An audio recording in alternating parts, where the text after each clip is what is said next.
ಸ್ವಲ್ಪ ಜಾಗ್ರತೆ. ಯಾಕಣ್ಣ? ಯಾಕೆಂದ್ರೆ ಮೊದಲಿನ ಹಾಗೆ ವ್ಯವಹಾರ ಮಾಡಬೇಡ. ಯಾಕೆ? ಆವಾಗ ಹಿಡಿದು ಮುರಿದು ಮಕ್ಕುವ ಹಾಗೆ ಹಾ, ಇವಾಗ ಹಾಗೆ ಮಾಡುವುದಲ್ಲ. ಈಗ ವಶೀಕರಣ ವಶೀಕರಣ ಪ್ರಯತ್ನಾಗಬೇಕು. ಅಣ್ಣ ಎಡಬೇಕು. ಮಾತಾಡ್ತೇನೆ. ಓ ಸುಂದರಿ, ನನ್ನ ಅಣ್ಣನನ್ನ ವರಿಸಲು ಒಪ್ಪಲಾರೆ ಎಂಬುದಾಗಿ ಹೇಳುತ್ತಾ ಇದ್ದೀಯ. ಒಂದು ಕೆಲಸ ಮಾಡು, ಯಾವುದು? ನನ್ನ ಅಣ್ಣನನ್ನ ಬಿಡು. ಸೌಂದರ್ಯ ರೂಪವಂತನಾದಂತಹ ನನ್ನನ್ನಾದರೂ ವರಿಸುವೆಯಾ? ಏನ್ ಹೇಳಿದೆ? ಸೌಂದರ್ಯ ರೂಪನಾದಂತಹ ನನ್ನನ್ನ ನೀನು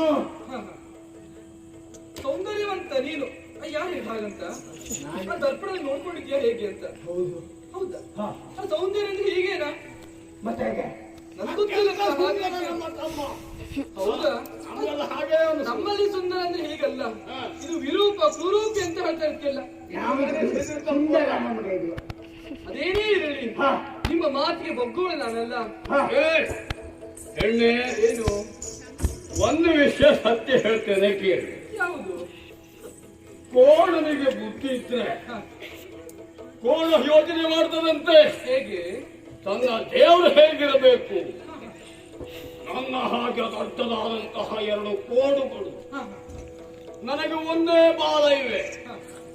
ಆ ದೇವರಿಗೆ ಇನ್ನು 10 ಬಾಲಗಳಿರಬಹುದು.